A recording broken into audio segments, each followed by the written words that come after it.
This episode is sponsored by Lupton Capital, which provides a variety of investment services to both retail and institutional investors on platforms such as Seeking Alpha, Substack, and StockTwits.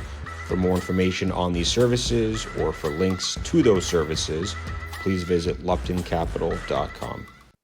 Hey everybody, welcome back to the Investing with the Whales podcast. My name is Jonah Lupton. I am your host. Excited for another great guest today. We have Samantha LaDuc from LaDuc Trading.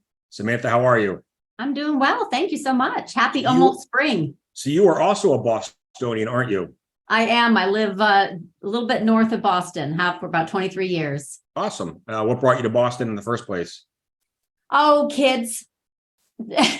Rotating here with family. That's a good reason. From upstate New York. Do your kids go to school in Boston? Oh, no, I've got all three in college. So I've got two in Europe and one in Pennsylvania. Do they go to school, university in Europe? Yes, one in Zurich, one in Vienna. Oh my God. How did that happen? I made the mistake of going backpacking with them every other summer since they were 5. Wow. So it would just be literally trains, planes, and automobiles. And they got a little sense of independence, and they also love Europe. It's beautiful.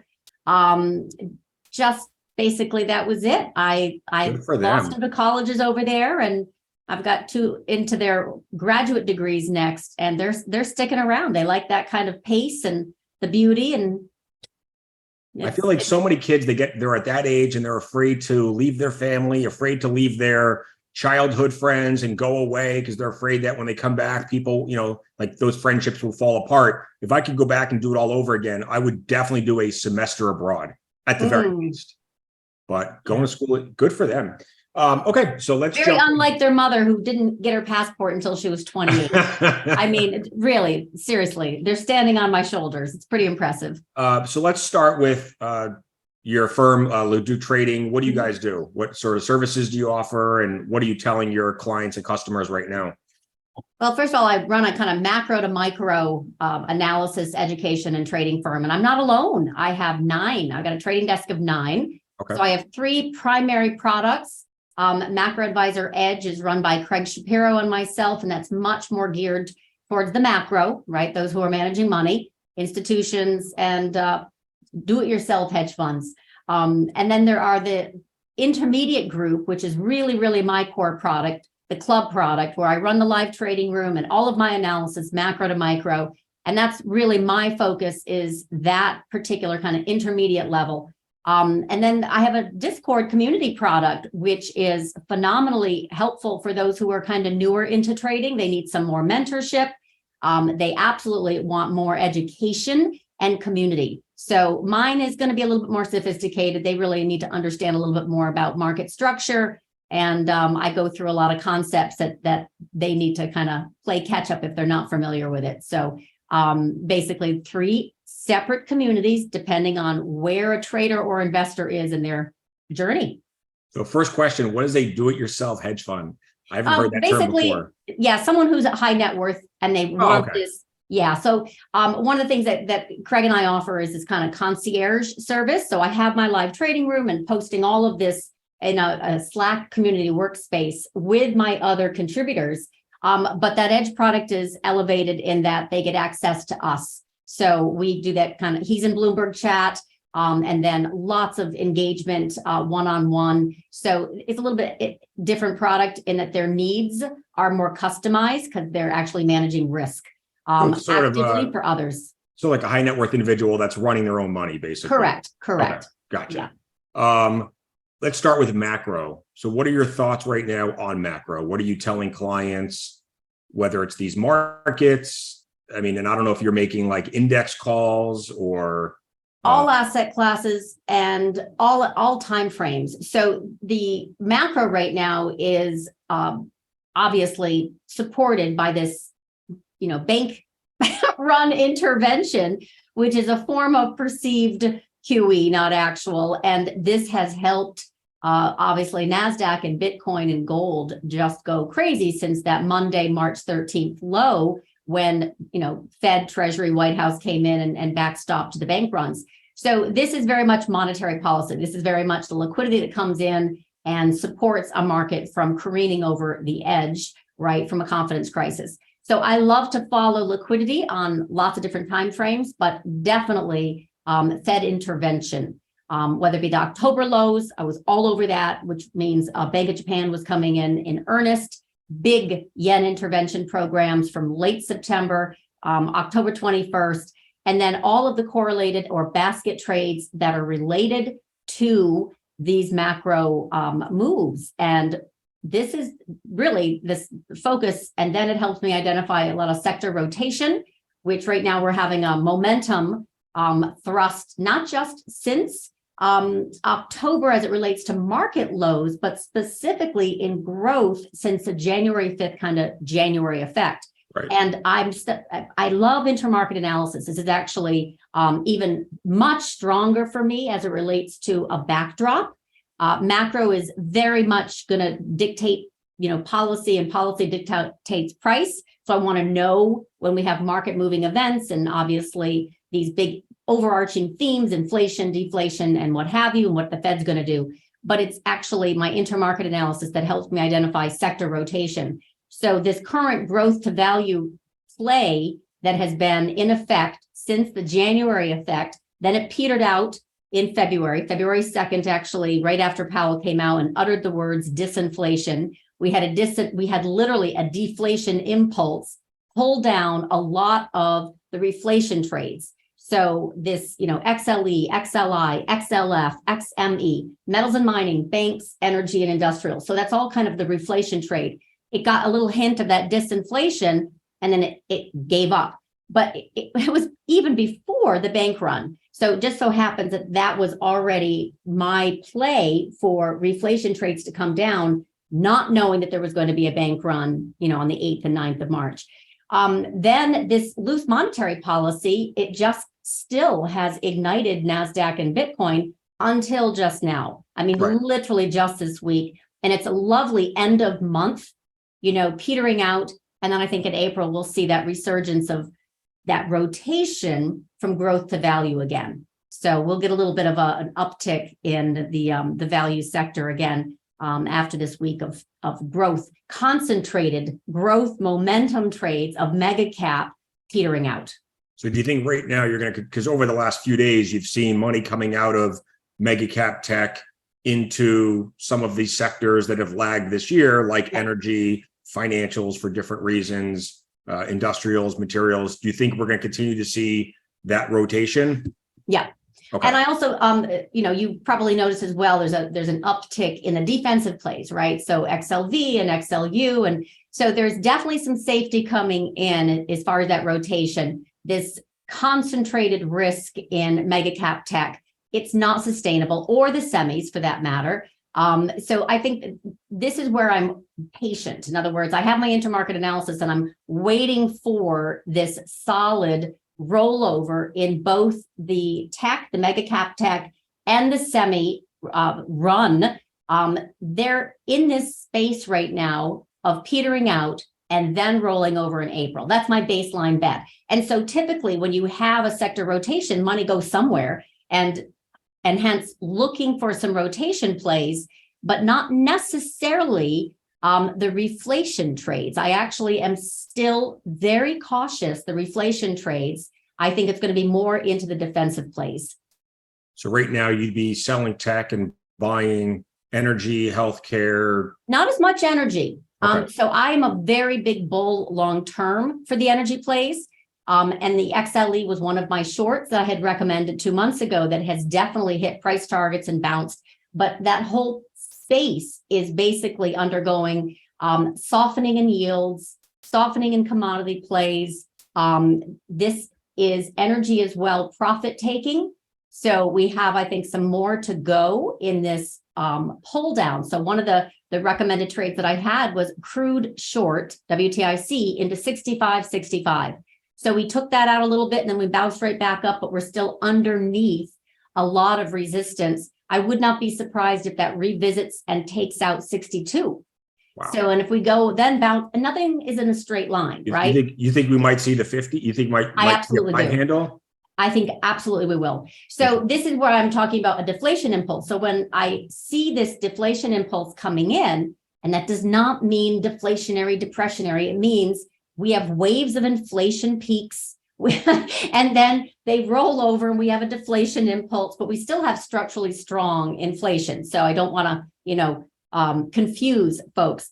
But that particular oil trade, even though it got very quickly defended as expected, there's this intervention collar, right, by the government and SPR and all of that. I was just going to ask what happens if the Biden administration decides to start refilling these, strategic petroleum reserve. Exactly. But one of my traders is just an oil trader. So Bob is literally helping clients manage the physical, right? So hedging, and he micro analyzes all the geopolitical, all the risk premia, in oil price and option dealer activity in open interest. And there isn't any. So they're not long, and strong. And that creates this potential for an air pocket like we just had in the past few weeks.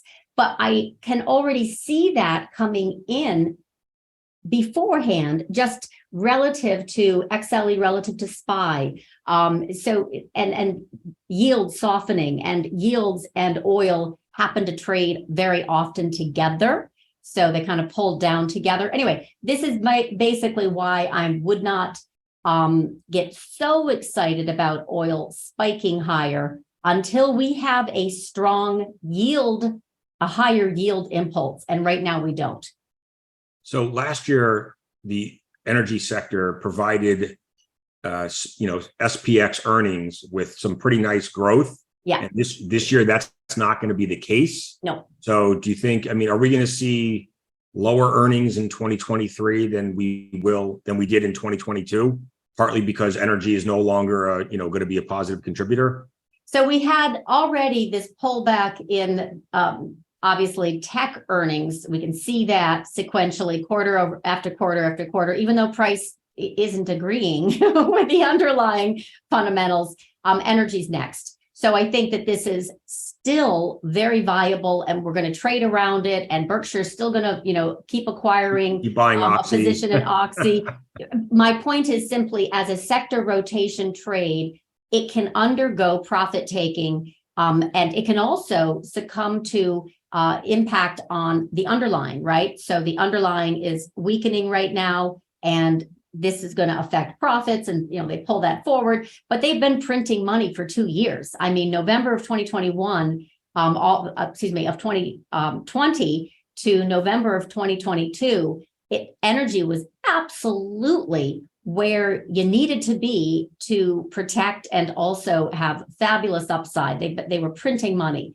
So all they're doing right now is they're in distribution. So I'm not negative. I'm simply cautious that it's time for some profit taking in that space. Where do you think we see treasury yields going, on the 2-year, 10-year over the next few months? And you think we've seen peak yields? For this phase, yes. So I was very bullish on the short duration until like 5%, the 5 handle. And then when we had this massive move over the bank crisis weekend, it wasn't a little move. It was 3 days. Historic. Yeah. It was historic move. That's a trend reversal. So I think the short end right then and there was saying, yeah, we're puking this up. Now I know there were a lot of folks positioned, what was the expression? Short the twos, long the twos and short the spoos, whatever. And that was a big unwind. That has now covered. I'm sure it has. But the point is that trend reversal, technically speaking, was massive. So I think the short end is done going up for now. And that has basically affected this yield curve inversion from going, negative 100 to negative 40 basis points. That's a massive bull steepener. And that looks like it wants to continue a little bit more. So we're kind of in the bull flattening in the yield curve right now in the 2 and 10, but it looks like it's going to move its way back above zero. And that is very dampening, not only for equities, but it's going to put some pressure, I think, on rates. So for me, the line in the 10-year, for me, the line in the sand is 3.33. So the 10-year for me above, we have an inflation impulse. Below, we have a deflation impulse. So that's for me what I'm looking for right now is a pullback below 3.33 in the 10-year, all the way back to 2.6 potentially. I think a couple of weeks ago we got down to 3.3 on the 10-year, right? It was a Friday. Yeah. And then it bounced right back. Right. So we didn't close right below it. We touched it. That's not the same thing as closing below it on a weekly. So I'm really kind of like sticky about that. So it's still going sideways, right? With which is a little frustrating for a lot of folks that are long bonds, because it's not really producing results. They're not losing money, but they're definitely not. There's nowhere to hide. You think we see 4% on the 10-year at any point this year? Later. I think we go down before we go up is basically all I'm saying. So I think we're going to pull down, and then that's exactly when the narrative begins that everyone's like, oh no, it's deflationary, right? So then they, once we have pulled down, and the inflation prints are also softening, right, along with it, not just from the June peak last year of 9.1 in CPI and just had 6. But I think they're going to soften a little bit more. And then once yields and the inflation expectations, pull down, then everybody's completely convinced we have a deflationary backdrop. That's when they'll turn and move higher again. So inflation's obviously been a pretty big part of the macro story the last year and a half. The FOMC has gotten it wrong pretty much the entire way. Yeah. They went too low for too long. They waited too long to start raising. They've now raised too fast and started to break the banking system. We all know why. Do you think the Fed, the Fed matters. How much does the Fed matter? It's a confidence game. It's some would say shell, but the point is, it's very consensus to put your faith in the Fed. And what are the alternatives? Right. Do they have any credibility left? But it doesn't matter if because we can, and because we do track very carefully, right, the carnival of contradictions that is the Fed. So, and in cahoots with Yellen's secretary. So we know that there is suppression of rates, right? And we know that there's also a hand of God that shows up when market is really starting to get soft, and we have suspect buying and lots of government intervention, which is liquidity, which is what the markets love, especially tech. So it really comes down to at least for me anyway, U.S. government debt, which we have tons of, lots of policies that have driven that, but Fed, Treasury, and Congress. U.S. government debt is the stock market. So as they try to unwind that excess, you can see the market starts to buckle underneath and then on top. We had last year very strong pullback, but it was still controlled destruction. It was really, we didn't go over a cliff. It was extremely contained. Again, VIX is suppressed, rates are, very, very manipulated. So for me, it's just watching that Fed liquidity, when they're going to come in, and then the diminishing rates of return. So we had this bank run, and then Sunday at 6 o'clock, just before the futures, boom, they're going to give a blank check to all FDIC insurers. Like, that's not possible. That's just farm girl logic. That's not common sense. But that's the credibility that they're trying to establish, this, omnipotent sense that they have it under control, because what's the alternative if they don't? They like to make their own rules and new rules, come up with stuff that we've never heard of before. Oh, that was really an ancient program they pulled out. They create the problems and then they just fix it with another problem. So it's their game. They make the rules. Yep. Do you think we've seen the end of this banking crisis? And if yields come down, like if the Fed doesn't hike in May, you might see yields come down, which sort of helps solve their problem on the balance sheets, doesn't it? So the yields are going to come down because the market's causing them to come down. So they're basically fighting with the Fed, right? The Fed is saying, hey, we're not going to cut. Listen to us. We're going to keep doing QT. We're just not going to cut. And you're ignoring us, children. So, and literally the market has priced in cuts because the market's pricing in what, 2 or 3 cuts by the end of this year? 3, correct. Wow. So, and the reason being they're pulling forward recession risk. So the bank crisis, even if it is on the surface contained, right? We know instinctively that risk premium is still in the market because we don't know if another shoe is going to fall. And until that is removed, Stella says hello. Basically, we have this situation where the Fed is lying, but we have to hopefully just, go along with it until such time as we can really see the credit spreads blow out. And that's what I'm tracking every single day. I'm seeing a pattern. Are they starting to widen now? Oh God, yes. Yeah. On junk stuff or investment grade or all the over? The high yield OAS. So this is actually an area where it doesn't look on a percentage basis from 4 to 5 like a huge amount. It's the pattern for higher. So there's actually a setup that looks very similar to pre-COVID before those spreads blew out. Do I know the trigger? No. Do I know if it's going to be insurance or a financial institution in Europe or another bank? Absolutely not. But I know that the credit market is not appeased. They have definitely increased the cost of borrowing. We know that. The cost of money is higher. The lending is greatly decreased. Fears about bank profitability. And then, of course, credit spreads themselves, as that also impacts financial stress.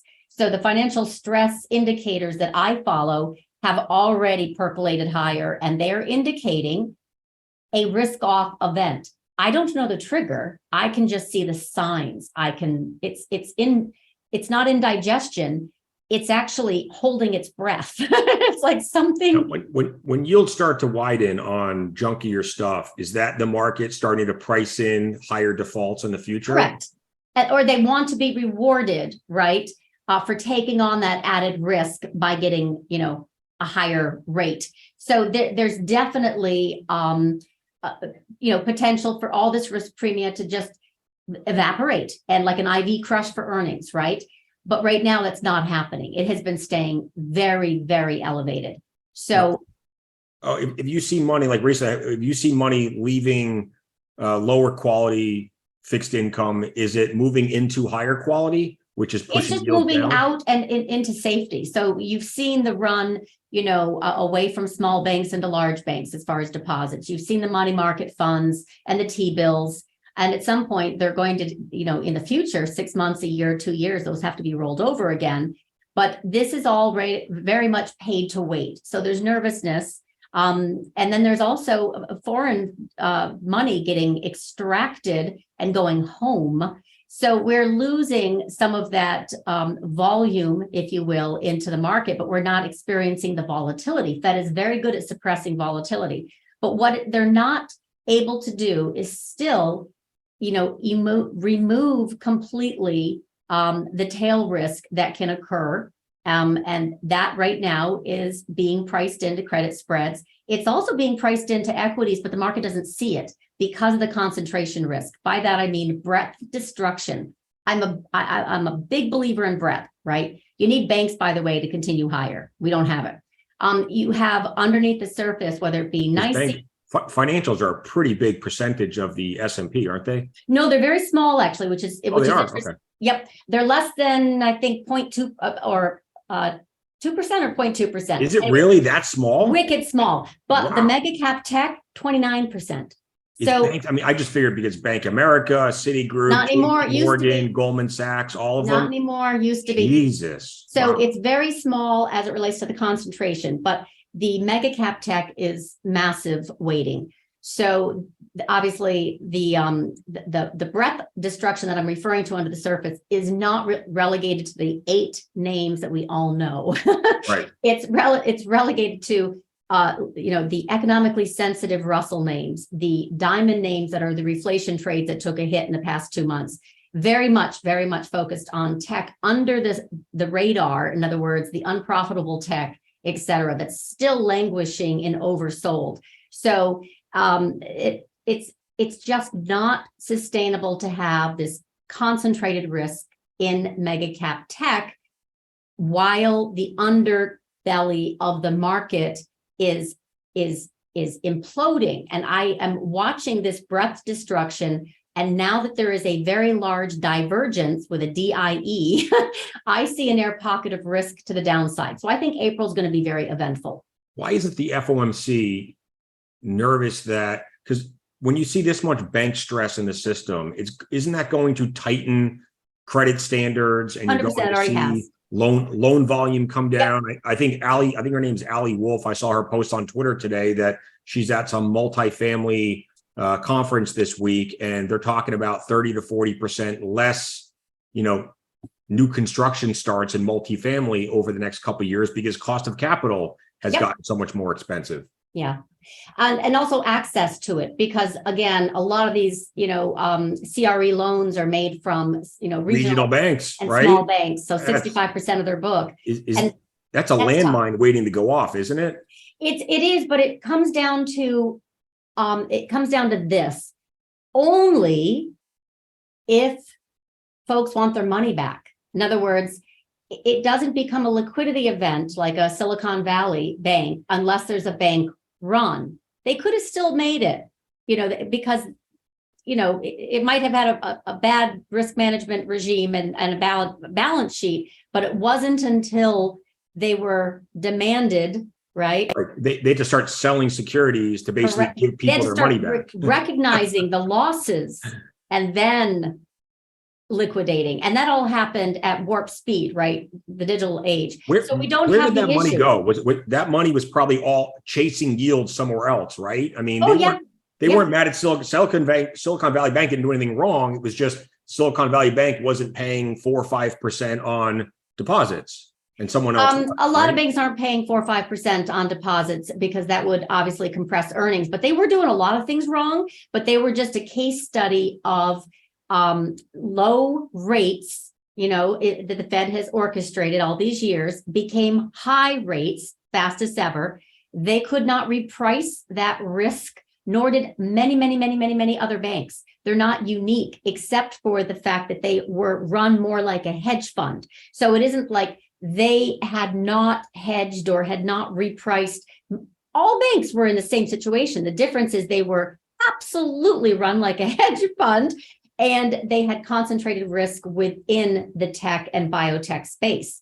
So what happened, was unique, but at the same time, the symptoms are the same disease everywhere else. So could we have that kind of Pandora's box ripple through and cause Armageddon? Yeah, but you can't trade that. So what happens with commercial real estate? I mean, I've heard a few people on CNBC and Twitter talking about $1.5 to $2 trillion of commercial real estate loans maturing over the next few years that might have to get refinanced on buildings that are now worth less than they were 3, 4, 5 years ago. So just who takes the loss on something like that? If you're refinancing, if you bought a building a few years ago for $500 million, now that building's worth $450 and you need to refinance it, does someone have to recognize that loss? Only when you have to take the loss. So if they hold to maturity, which is that whole HTM, right, then quote unquote, they're expected to be fine. So the folks that obviously are not going to wait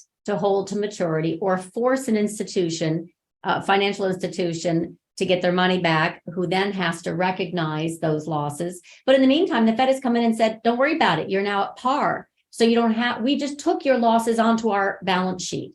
And that's what's so interesting about this. It's not QE, but it's perceived QE, because they literally just removed more than 1/3 of the QT that they actively did in the past, year. Right, because they were doing, by taking the bad loans on, distressed, values onto the balance sheet. Because I think they reduced their balance sheet by about $1 trillion over the last year. It was like $95 billion a month, I think, was their target. And then they added like 400 billion back in. So so this is what basically this means to me, why this matters to me. It isn't the amount.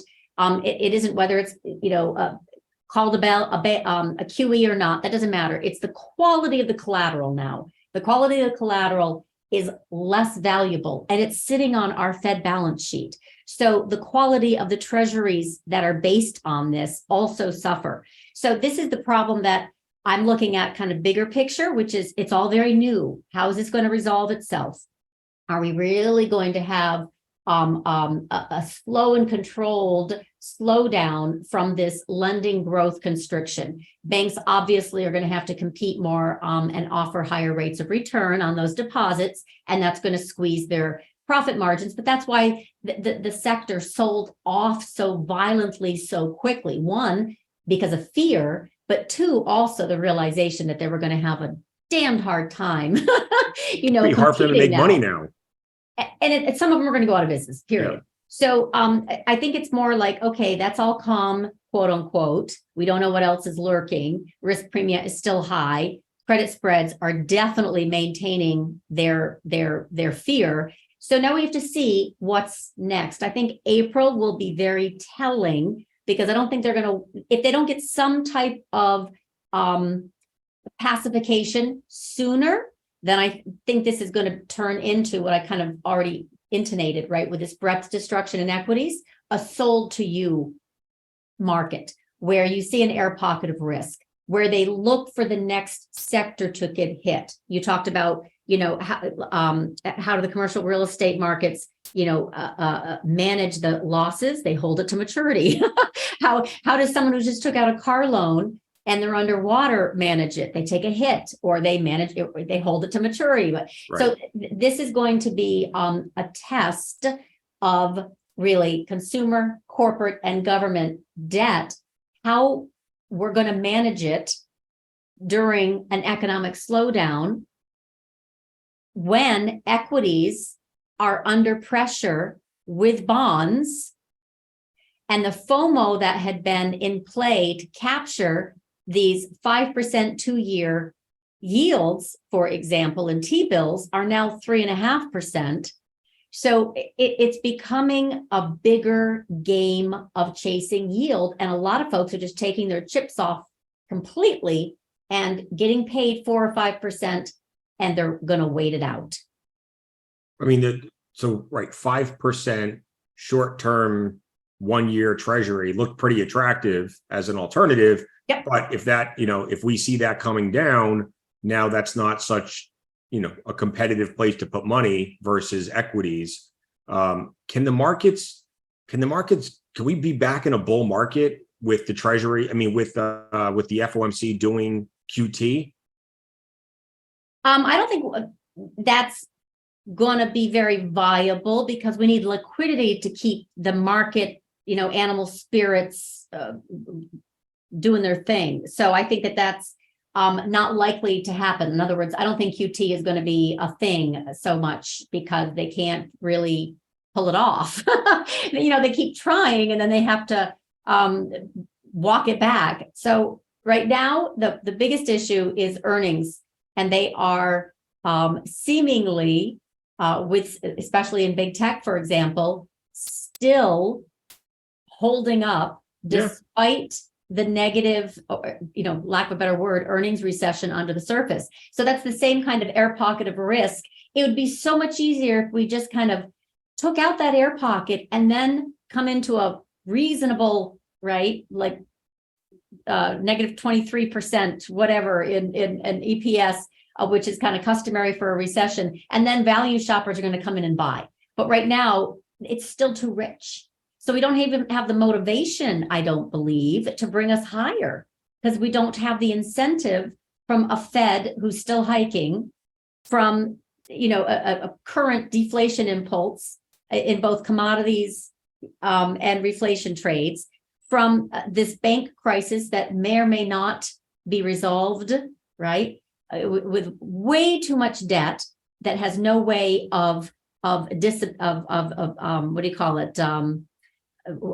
weaning this system. There's way too much structural inflation still as it relates to wages and prices. They're still getting passed on to consumers, but for how long? So it's really hard to imagine that earnings are going to be so healthy over the next 2 quarters if we have this backdrop. So I would think that we're going to muddle through or drop through, get to a place that's much more viable.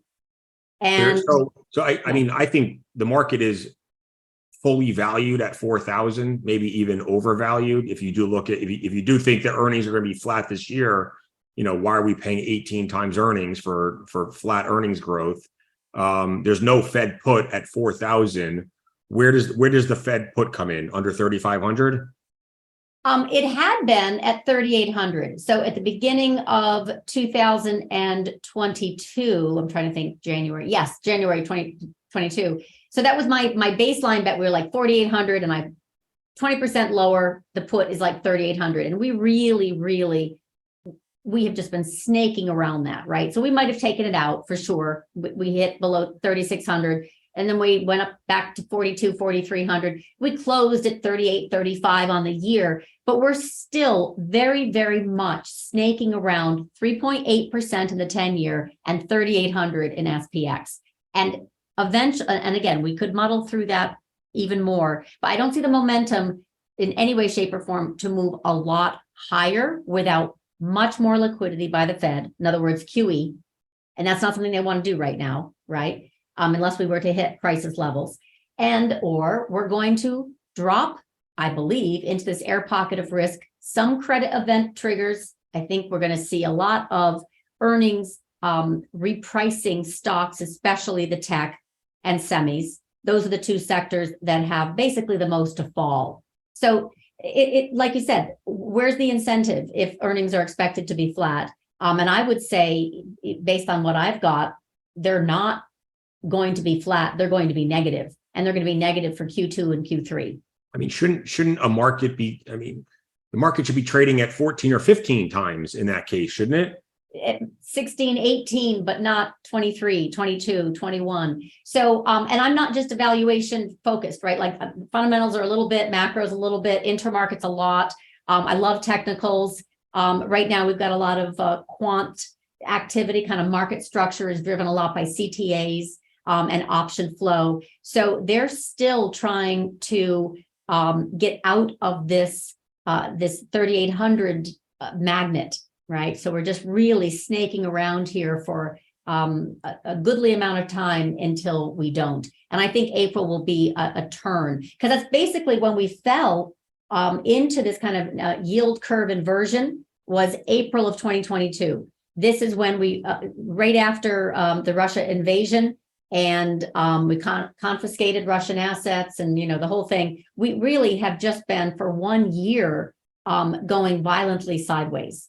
So I think the next move is going to this spring in Q2. I think we're going to get some momentum to the downside. Maybe I'm wrong, but that's what I view right now is we're going to come unstuck. What's sentiment across your larger, you know, hedge fund client base? Are people expecting us to go back and retest the lows from October? It's mixed. I've got so many that are consensus really, and they're just trust the Fed and think that we're going to be fine because of this constant Fed put that steps in, right?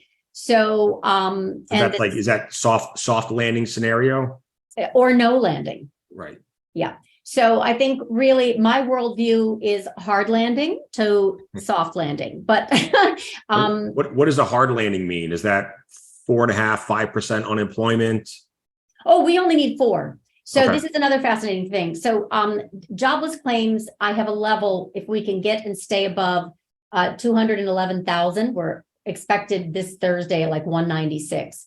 If we can get and stay above that 211,000, and we'll start to trend reverse higher unemployment claims. And then we really only need, we went from 3.4 to 3.6% in unemployment.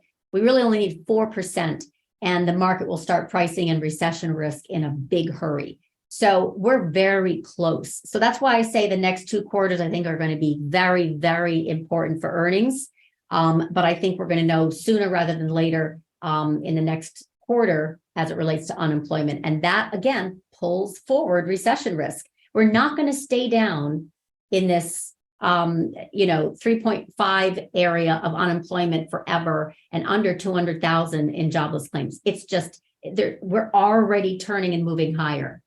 We do need construction layoffs. We don't really have that contributing to non-farm payrolls. They make up 15%. I think it's coming soon. but we're not there yet. So that's going to be the big mover, the big weighting, so to speak. But we still have enough to come up off the bottom and start moving higher. So that's basically another reason why I think we're going to have a solid tell in Q2, and it's going to start pulling forward recession risk And you know what happens when the psyche starts to worry more about recession risk? It's you stop spending more money. You don't take the extra exactly. trip. You don't buy the new car. Exactly. Yep. So it's definitely it'll pull forward also behaviors. Right. And you see your neighbor lose their job, that sort of stuff is You hunker down. Yep. Seeps into your mindset. If we get CPI under 3% by end of summer, which I think is very possible, do you think the Fed will have to cut in September? Because, you can't have Fed funds rate over 5% with headline CPI under 3%. Does that setup make sense for you, where we could see that first cut in September? So it isn't based on that parameter or that. Oh, no. I mean, I'm making that up. I'm making that one up myself. Okay. So I think the Fed cuts because of contagion risk and weakness in financial instability. I think they basically, this is it. This one that we just had in March, we get one more in May, and then they pause. So that's what I'm reading, in my intermarket stuff, which basically is not even a macro read. It's very much an intermarket tout that they're gonna cut soon. And that's fascinating, right? Because everyone, they're constantly talking about, but we don't have inflation under control. So the reality is that inflation, as you just said, it is softening. Expectations, especially because oil has stayed, weak, and that has contributed, and shelter is lagging, and all that. We're going to get into much easier comps this summer too. Correct. That's it.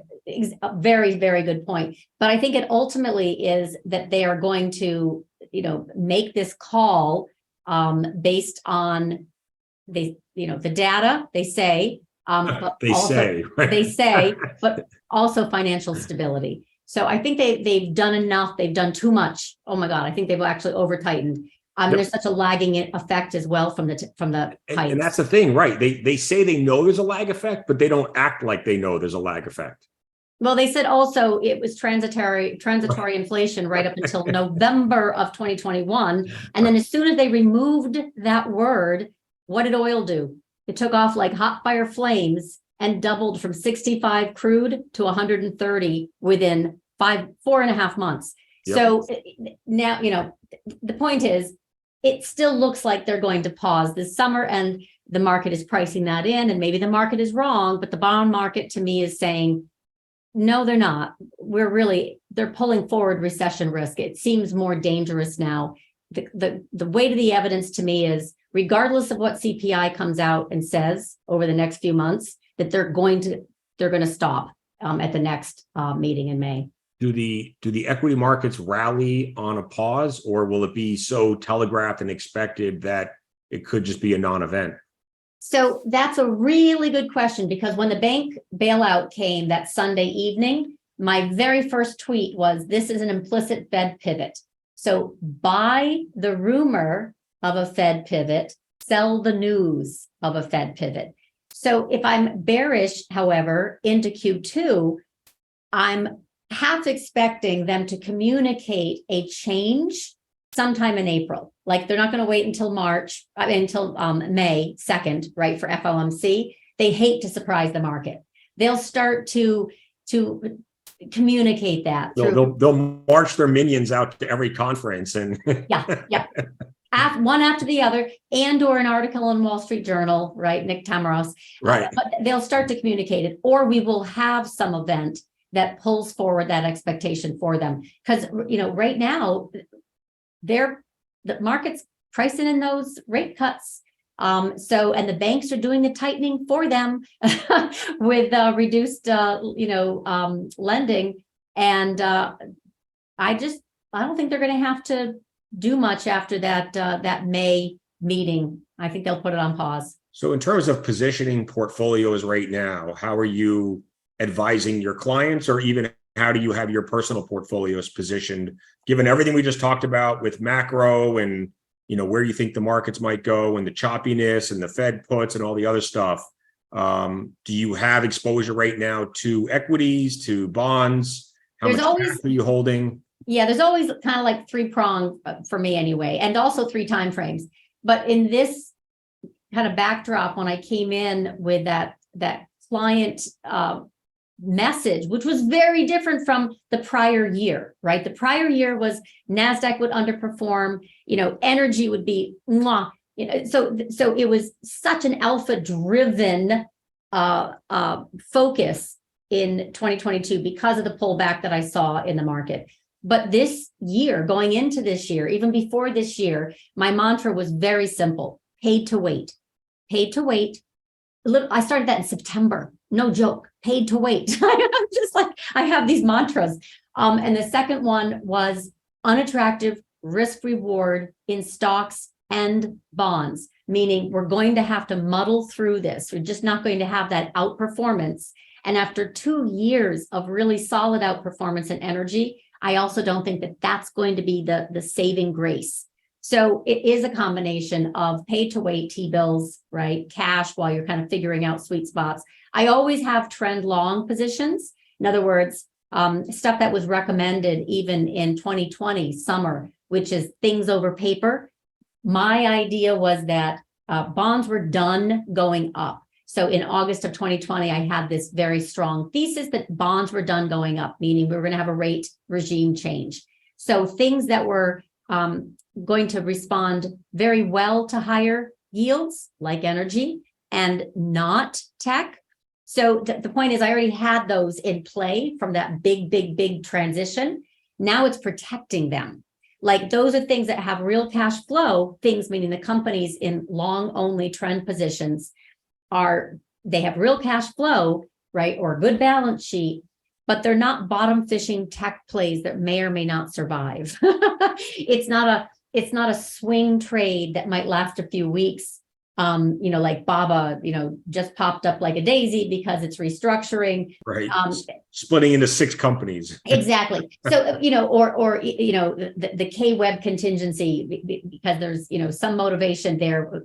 China came in and, ordered the state banks to buy China their own stocks to stem the selling back in October. So, I mean, these are swing trades that can last, but they're not trends. They're not trends. So for me, I break it down into long only trends, which is my things over paper, very much cash flow, solid. They're going to be around. Axon's not going anywhere. Now you got to defend around it.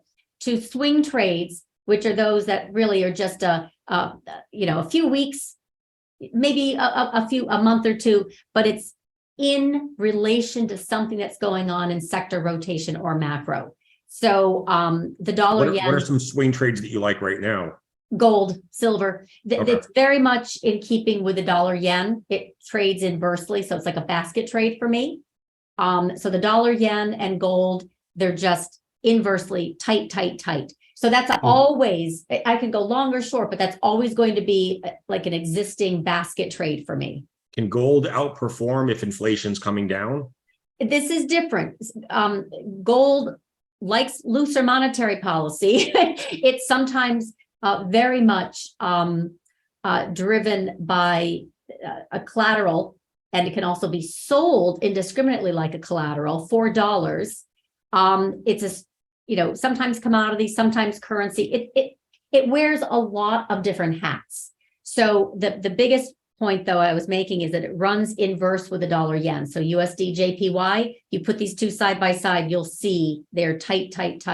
So that's what I mean by, like right now I'm waiting anxiously. I think we've hit it. But at the end of the month, I'll have more confirmation for this tech and semi rotation. And now it's time to short that puppy. So this is a sector rotation, right, into more of the value and defense plays. So that's more of the swing stuff that I'm talking about. And I'm going in and out of that stuff. They're not holdings, they're positions that I trade and then they're done. So I made the mistake. So a couple of weeks ago when the SPX sliced through the 200-day, I threw on some hedges, 7 or 8 different shorts. And one of my shorts was Coinbase. And it was right around the same time that Silvergate was failing. So I thought Silvergate failing would then lead to the failing of Signature, which would be bad for crypto. And it went against me because as other banks started to fail, money started to pump into crypto because it was kind of the anti, fiat currency. So I got that one wrong. You know what? That's absolutely a good point. Crypto is crazy in that it's a liquidity tell for me. So it was monetary, loose policy is good for tech, semis, Bitcoin, and gold. Yep. All right, that's a basket trade. But crypto, as you know, has so much wrong with it in that it's not sustainable. You're also waiting for that kind of rollover. Same thing. All these proxies that shouldn't be going with the underlying do anyway. I thought crypto banks failing would be bad for crypto. But it is, but apparently not right away. The knee-jerk reaction is right. It's all of that. They run the boats rise together, they fall together. Now it's getting hammered because now you got, Yes. Coinbase got a Wells notice, you got Yes. Binance, SEC's suing Binance CEO for Yep. pumping unregistered securities. So yeah, I think crypto is going to have a little bit of a hard time going forward. And It's already rolled over, at least, my technical analysis. It couldn't get above 29,000, but it needs to follow through, right? And then that's the real, what do you call it? The intermarket stuff that I do. I'm looking at Bitcoin every single day, and I never trade it. It's not my cup of tea. It could be a wooden token for all I know. That was an expression that an interviewer gave when I asked his opinion. He's a treasury markets expert and asked his opinion about Bitcoin. He goes, I liken it to a wooden token from the bygone era where they didn't, they had to have something transactional, but it doesn't really have value in its own. It's only when every other currency fails. So hence it got bid up, right? Fear of US losing its, reserve currency. That's total BS, but it's nonetheless making the rounds. So do you think the US government will ever have a stable coin? I don't know. There's an honest answer. I don't know. It's just not the whole space of why would they let any other legal tender come into their space? Why? I don't get it. I have no idea. I mean, I don't have an opinion at all. I mean, that stuff is so far over my head. Tender allowed? No. I mean, I'm waiting for the day. I mean, China's already banned cryptocurrencies. I'm wondering if the day comes where the US bans cryptocurrencies for a bunch of different reasons. But yeah, I'm not for it. I'm not against it. I mean, it doesn't matter to me. I wouldn't care one way or another if crypto ditto just went away. It doesn't change my life in any way. What else did we miss that you wanted a chance to talk about? That's it. I love your fundamental, bottom up approach to swing trading, and how to really kind of study that space very, very well. So I have actually tagged along on your analysis and then compared it to my technical and intermarket and macro, because I'm a solid generalist. I love to, I'm not a silo. Like I can't do just one. I need to kind of look at all of it. I've changed. I mean, during 2020 and 2021, we were obviously in a ridiculous bull market fueled by insane amounts of liquidity, monetary policy. So everything went up. So I mean, you got paid for taking more risk, higher beta, and investing in a lot of these unprofitable names, including a lot of SPACs that probably don't deserve to even exist. And I got caught up in some of that, and I owned a few of those. I mean, I also, Upstart went up 10x for me, and then it went down 90% for a lot of others. So, luckily I got out of some of those names near the top, or at least, after a 20-30% pullback. Some of those names are down 80-90% from their highs, and they'll never see those all-time highs again. So, I mean, I feel bad for those people. They just had no risk management. I don't think we'll ever see a bull market like that again in our lifetimes, which is probably for the better. And, I've had to sort of pivot into more profitable growth names, companies that actually make money, actually generate free cash flow. So I would love to have, when I think about these unprofitable growth names that had their heyday, right? And a lot of folks have now left the space. Because they got hurt, right, with all that. Oh, for sure. Demolition. But let's just say 1/5 of those companies are going to be somebody, right? Yeah. Some of them are going to become going to go under. Yeah, Some like are a, gonna like a get shop, bought like a out, Shopify. Shopify might be down 85% from its highs, but it's not going away. Shopify is not going away. Right. Exactly. Some are going to become penny stocks. They're going to become irrelevant. They're going to be just dead money. I want to know the stocks that you feel most passionate about are not going to go away. Because for me, I'm always on the trend long, portfolio. It's the leaders. I'm absolutely looking for the sector rotation leaders, the strength begets strength. And I don't worry so much about the bottom fishing, right? I think bottom fishing is fun for swing trading, but it has so much choppiness. It doesn't have a defined path, right? And this is really where this year there's going to be more bloodletting. Like there's still a third leg down in tech, I believe. Oh, I think so too. I still don't think a lot of those former hypergrowth stocks, where they were growing 50, 60% a year during the pandemic, and now they're growing at 25, 30% a year. And even though the stocks are down 85% from the highs, I still think the multiples are stretched. And when you look at how much stock dilution or how much dilution there is because of stock-based compensation, I mean, that's just a bad combination. Growth slowing down, expenses still too high. You still have way too many people on your payroll. I was going to say those payrolls are still pretty bloated from what I can see. I mean, some of those companies have 6, 7, 8,000 employees. They should probably have half of that. So I think you still need to see more carnage in terms of layoffs.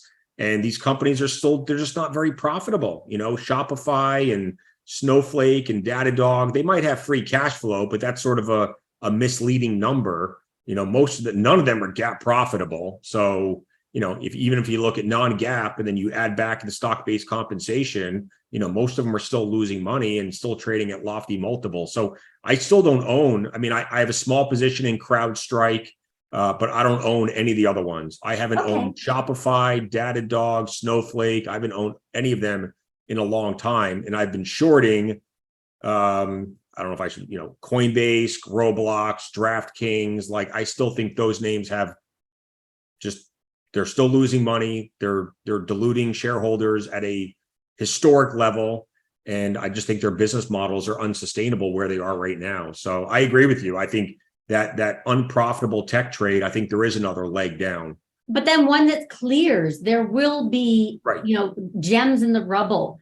Yep. And you'll already have a really good idea because you will be tracking them on the way down so that when they're ready to be picked up, when they're safer. And I do wonder if you'll see some M&A. Like, part of me I wish that, because mega cap tech can't really do any acquisitions. I wish they would break up so we could see more M&A. M&A is fun. Like, Google can't buy these companies. Amazon can't really do much. But and Coupa Software got acquired by Thomas Bravo as a kind of like I don't want to call it a new hedge fund, but they were always going to be acquired by Amazon, right? So, I mean, they were taken private. So there's that. There are still some plays that are going to be taken private, but that's not really upside. No, because then I think Coupa got taken out 50 or 60% below its all-time high. Yeah.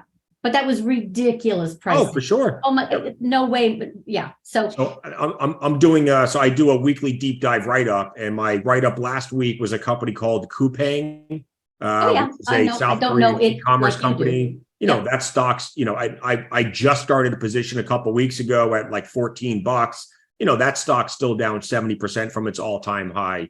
This week, I'm doing a write-up on Match.com, which I've never owned before, but it's at a 52-week low. It actually looks somewhat attractive but the problem is, like, growth, their 30, 40, 50% growth days are over, and now they're growing at 10, 12, 15%. So it's all about, can they expand margins? Can they cut costs?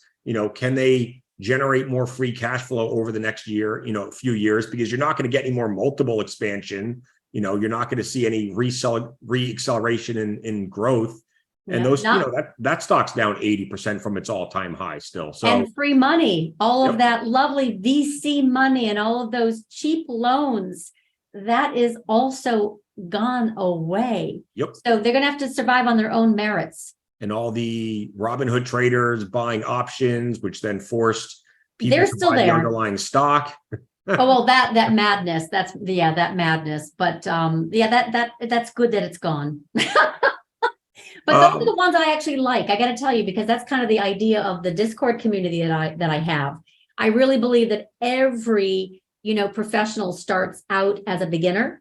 And so grooming them from newbie, right, to kind of like get comfortable with risk management, not chasing everything that moves. Yes, I know you're the gamification culture, right? But the fact is, if they're going to stay in it for the long term, and especially, manifest wealth, really create wealth from their investing activities, it's not going to be so active, right? They're going to then graduate to a kind of an intermediate level where they might be more active investor, and maybe they become professional and full-time in front of their computers like you and me, but more oftentimes they're not, right? So then a few of them, of course, will go on to actually manage money, other people's money. But I love bringing them up, and I love talking with clients in every, part of that journey. And I'm especially inspired by the young people who did come in during COVID. 50%, by the way, of new accounts were opened by women. So really? I'm very excited about the future of the trading business. I'm, of course, sad that they got, wrapped up into the mania of crypto and SPACs and memes and unprofitable tech. But we all went through that, right? And if you're going to get crushed, it's better to get crushed in the beginning of your investment career or journey when you have less money to lose, right? Very good point. That's a good way to learn, is learn with less money. So as you accumulate more money and wealth over your career, you already have a better sense for how to invest, how to read fundamentals and balance. But isn't that the very first lesson? You're absolutely right, to learn that money is not disposable. Right, for sure. It's a great. What is your number one rule for risk management for traders? Same thing I say all the time at any level. Don't risk more than you're willing to lose. Yep.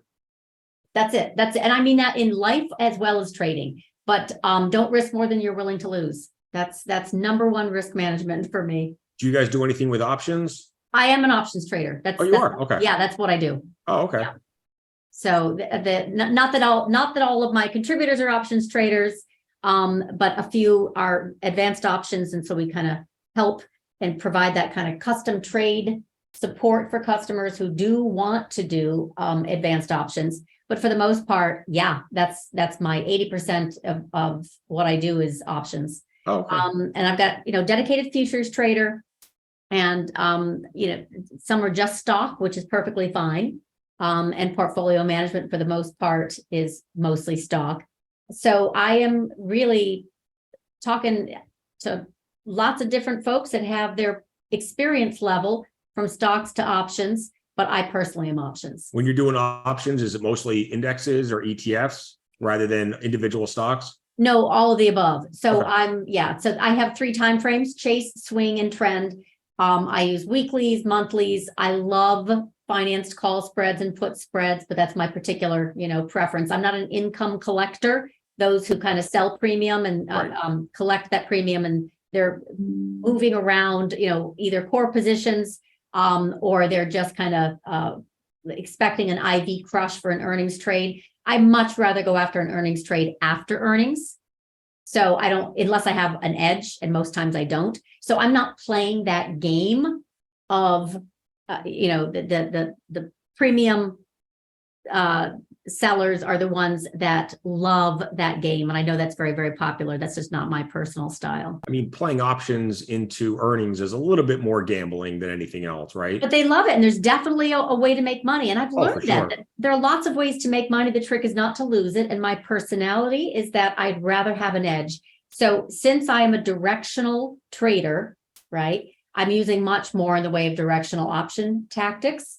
But for those who don't have the conviction that I do, they just want to deal with, theta decay. It's in their favor. They know they've got more probabilities of selling versus buying options, perfectly fine. But for me, that's not my game. I'm looking for volatility into the stock or the sector ETF or the index. I'm looking for volatility to move it in a particular direction by a particular time. Do you like a choppy market? Do you like a choppy down market? You hate it, right? Hate chop. I do too. It's frustrating. I'd rather go up or go down, but I hate going sideways. Yeah. To me, this is the exercise in patience, because there are times when really it is good just to do nothing. So I've been 100% cash in my trading portfolio since last Wednesday before the FOMC meeting, because this is such a choppy market. As I say, like a market like this will just chew up your stop losses and spit them out. And you just keep taking these little losses over and over, and it's just demoralizing. So why waste your time and energy on it? But that's also part of the experience that you are sharing, right, with folks. Like, you don't have to everything that moves, but there's definitely, for me anyway, a risk in that I see selling coming into April, and at the same time we could go higher, right? You think is it tax related, or just more seasonal, or market related? I mean, are people going to be selling stocks to raise cash to pay taxes? Is that could be it, but that's not what I was going for. I saw volatility coming in back in December timeframe. I saw it coming into March. When you say volatility, because people are buying puts out there. No, that volatility itself would start to let go. So part of this is kind of funky, but I did this intermarket analysis, right? So I did this ratio analysis. I compare yields and dollar and yen and equities, and I'm trying to find where there's going to be an inflection point or there's a divergence. So I'm looking for a point where there's going to be an outlier event that then very quickly reverts. An outlier, because outliers revert with velocity. So I could see that the timing was going to be about March. And we had a very nice move, in volatility and a little pullback. And then we had the bank run, and, market Fed came back in and said, oh, we're going to make sure everything's okay. And everybody's covered. You can't cover everybody. You don't have the money. You don't have the legislative approval. But okay, you said you can cover everybody, and the market seems to be happy. They'll just print more money. So now I see definitely more volatility into May, June. In other words, it hasn't come down. So that's what I mean by timing an April pullback. It's tricky. I kind of hope it happens. Like I want this market to get cheaper so I can put more cash to work. There you go. And that would be actually very, very helpful. But I think we need to go through 2 more quarters of pain, especially on the earnings recession front. I don't think it's time to deploy a lot of risk right now. No. And I say this is a stock picker's market. Like, I don't think this is the market where you want to own the indexes. Like, you got to go find those gems under the surface. Well, keep me posted on what you see. And I will. Pleasure meeting you, Jonah. You too. Really. I'm glad we got a chance to do this. And thank you for spending over an hour with me tonight. My pleasure. My pleasure. Have a good night. You too. Bye, Samantha. Bye.